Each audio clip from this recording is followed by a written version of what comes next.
c'est moi, je suis contrôleur relève cascade. Raphaël Sanson, professeur de cégep Lévis. Est-ce qu'on peut essayer de cliquer? Oui.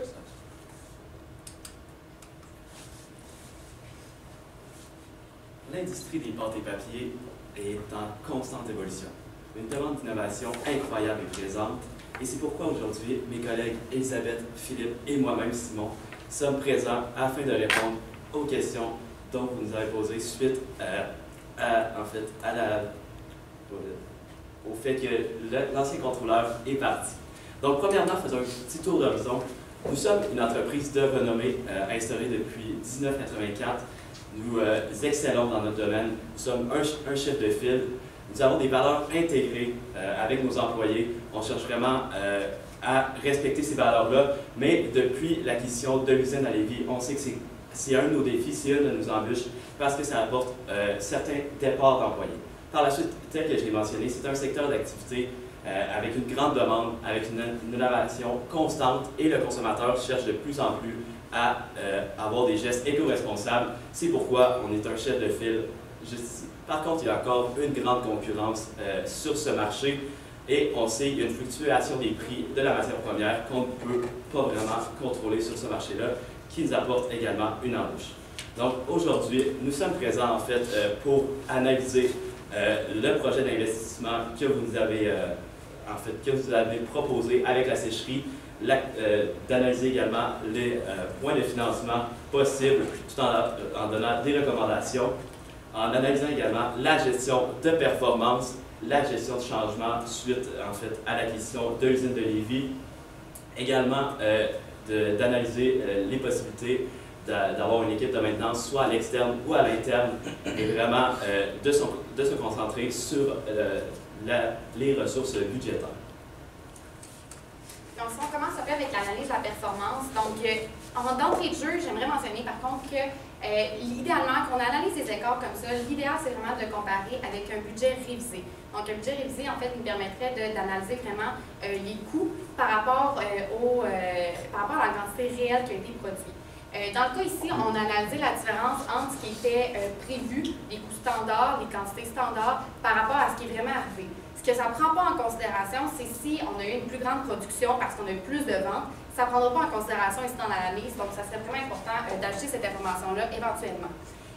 Donc, si on regarde en premier les écarts au niveau de la quantité et des coûts pour les fibres recyclées. Ici, en fait, c'est des écarts qui sont défavorables. On voit en termes de pourcentage aussi là, que les frais ont été plus élevés.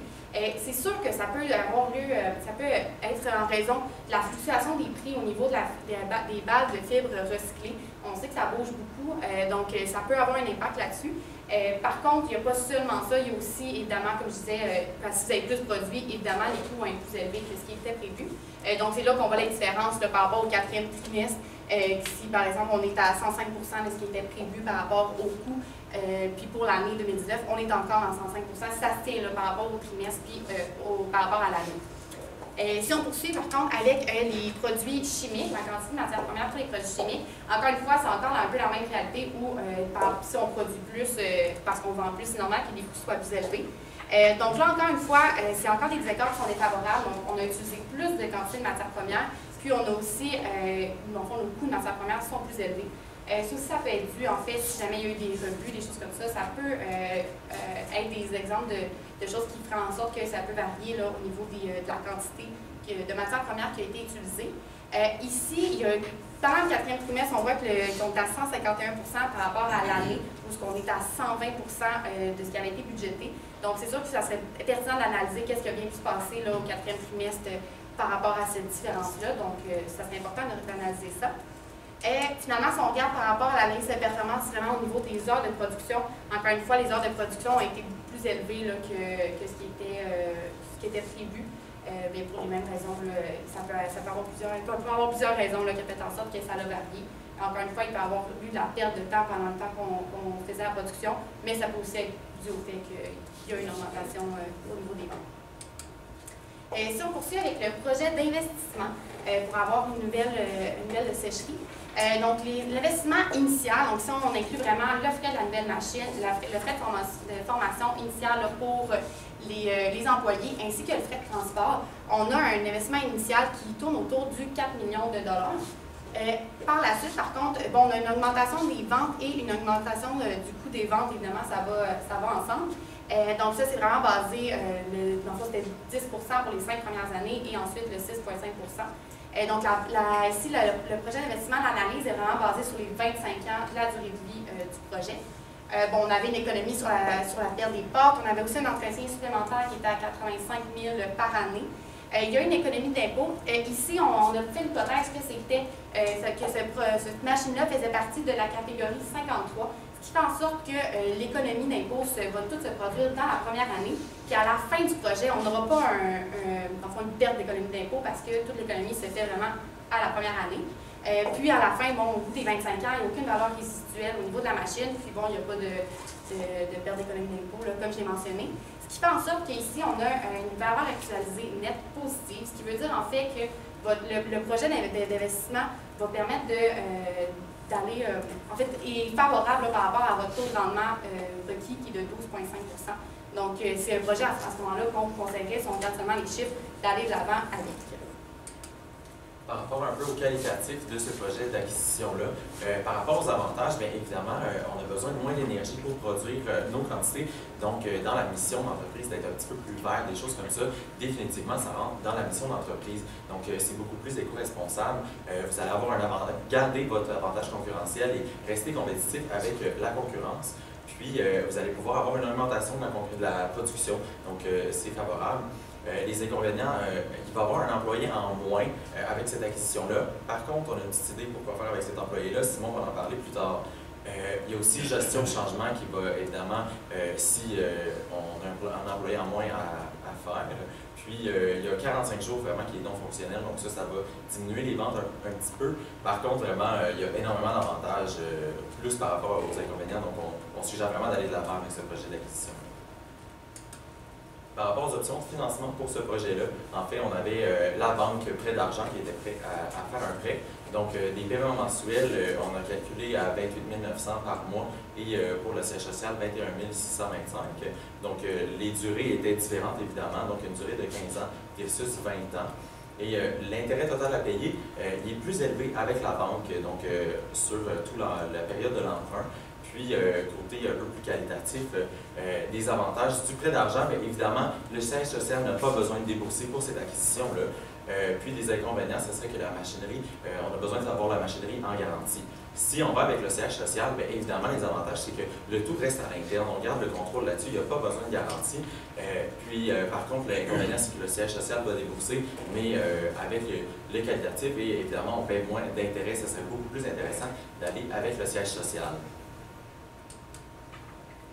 Puis aussi, une autre option de financement, ça serait d'aller avec le programme d'aide pour un Québec vert et prospère, plus précisément le projet ESSAR, qui s'adresse aux entreprises à but lucratif qui œuvrent dans des choses pour rendre notre monde un petit peu plus vert et un peu plus éco-responsable. Donc, voici une autre option qui pourrait vous aider pour l'acquisition.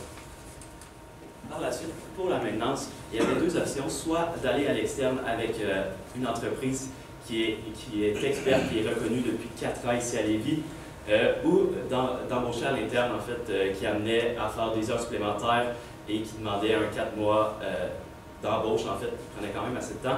Donc, si on y va vraiment plus avec le qualitatif, à l'externe, c'est sûr que l'expertise est présente. On sait que c'est une entreprise reconnue. Par contre, comme on le sait, il y a une petite tension ici à l'usine à Lévis. Donc, on croit qu'apporter un groupe externe, ça pourrait encore apporter du mécontentement chez les employeurs. Et de plus, il venait à l'entreprise 2 fois par mois, ce qui fait que ça apporte une certaine indisponibilité. Tandis que si on y va à l'interne, ça va vraiment pouvoir, tel que Philippe l'a mentionné tantôt, l'investissement, on enlève un employé, en fait, on le met à la porte. Et par contre, avec ce projet-là, on pourrait vraiment le ramener à l'emploi, ce qui fait que l'employé garderait son emploi, il ne serait pas mis à la porte. Ça apporterait une bonne, un bon support à vos valeurs. Puis ça l'enlèverait également la formation parce que c'est une personne qui travaille en production, donc qui sait déjà comment les machines fonctionnent. Ce qui fait que ça enlèverait également le 4 mois de recherche et les heures supplémentaires. Par rapport aux gestions du changement, il y a plusieurs changements, tout ça, surtout avec l'acquisition qu'on a fait de l'usine à Lévis. Donc, on a un petit plan là, pour vous aider, pour ça aille mieux dans notre compagnie pour ça. La première étape, ça serait vraiment de faire une évaluation 360, que tous les employés puissent évaluer tous les départements, tous les volets de la compagnie, tout ça pour qu'on puisse avoir une image vraiment de ce que les employés veulent, ce que les employés pensent de la compagnie, autant au niveau des anciennes installations que la nouvelle installation à Lévis. Premièrement, ça serait ça. En deuxième étape, ça serait de vraiment faire un lac à l'époque avec la direction du CHSL et de la direction de l'usine à Lévis pour vraiment mettre ensemble les visions des différentes infrastructures qu'on avait auparavant et vraiment définir les nouvelles valeurs, où est-ce qu'on se dirige présentement. Et évidemment, il va falloir que l'éco-responsabilité reste de l'avant, vraiment qu'on garde l'accent là-dessus. Par la suite, vraiment définir durant ce moment-là les deux équipes de direction ensemble pour définir la vision. Vraiment, comment est-ce qu'on va communiquer cette information-là aux employés, tout ça, pour que tout le monde garde encore un sentiment d'appartenance envers la compagnie. Ensuite, ça va vraiment être de faire le message de cette nouvelle direction-là qu'on veut prendre. En troisième étape, ce serait évidemment de faire la campagne de sensibilisation envers les employés pour qu'ils puissent être au courant de cette nouvelle vision-là et évidemment faire la rétrospection, voir comment est-ce que les employés vivent ce changement. Donc, si on poursuit un peu avec le flux de trésorerie, ici, le flux de trésorerie va prendre en considération le projet d'investissement qu'on vous recommande ainsi que le financement qui a été choisi, soit le financement avec le siège social. Donc, ici, en fait, on calcule vraiment pour l'augmentation des ventes et l'augmentation du coût des ventes. C'est vraiment calculé là, par rapport aux ventes qui sont liées exclusivement avec le projet, soit le 10% sur 5 ans. On a ici continué jusqu'à l'année 2026, qui veut dire que de 2021 à 2025, on a une augmentation de 10 puis l'année 2026, c'est la première année où on commence avec une augmentation de 6,5 donc, en fait, on voit que c'est les flux de trésorerie, ça va très bien. Là, on continue d'avoir beaucoup de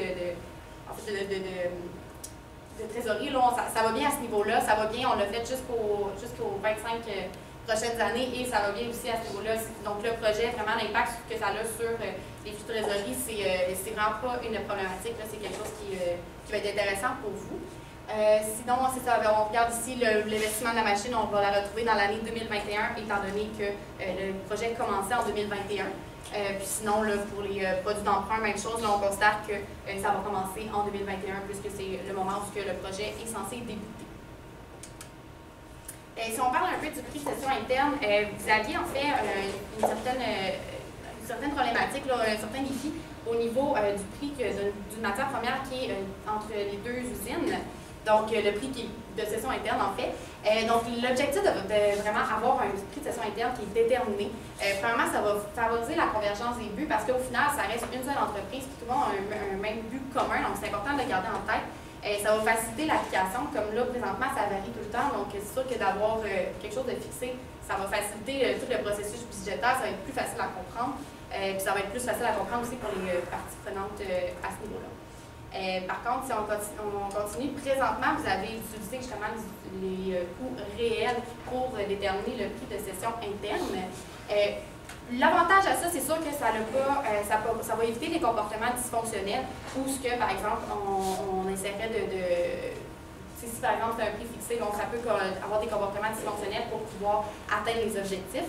Fait que ça, c'est un avantage. Par contre, c'est sûr que ça ne va pas inciter à la productivité. C'est le coût qui est comme ça, puis après ça, les employés vont juste y aller avec ce coût-là. Donc, ça ne permet pas d'essayer de toujours réduire les coûts. Donc, ça peut être un peu plus négatif. Ça ne permet pas non plus de contrôler les coûts. Là, on le voit même dans l'analyse de performance que ça varie beaucoup, mais ça a beaucoup d'impact sur l'usine, étant donné qu'ils ne sont pas en mesure de toujours savoir combien ça va leur coûter. Donc, quand on évalue en fait un prix de cession interne, il y a toujours un moyen d'avoir une fourchette. En fait, la plupart du temps, d'avoir une fourchette. Donc, il serait possible de calculer le prix de cession interne minimum que l'entreprise vendeur est prêt à le vendre, puis le prix de cession interne maximum que l'acheteur est prêt à acheter. Ça, en fait, ça se calculerait, bon, pour le prix minimum, ça se calcule vraiment avec les coûts. Donc, c'est sûr que l'entreprise, le département qui vend va vouloir être capable de rentabiliser leurs coûts. Puis à l'inverse, pour le prix de cession interne maximum, mais c'est l'entreprise acheteur, il faudrait voir à quel prix ils sont capables de l'acheter à l'externe. Puis c'est évidemment le prix maximum qu'ils sont prêts à payer. Comme ça permettrait de mieux balancer entre les départements, entre les usines, là, pour que ce soit plus juste, que chacun puisse atteindre leurs objectifs. Par la suite, un autre défi auquel on fait face, c'est la fluctuation des prix des balles de fibres recyclées qu'on achète chez les fournisseurs.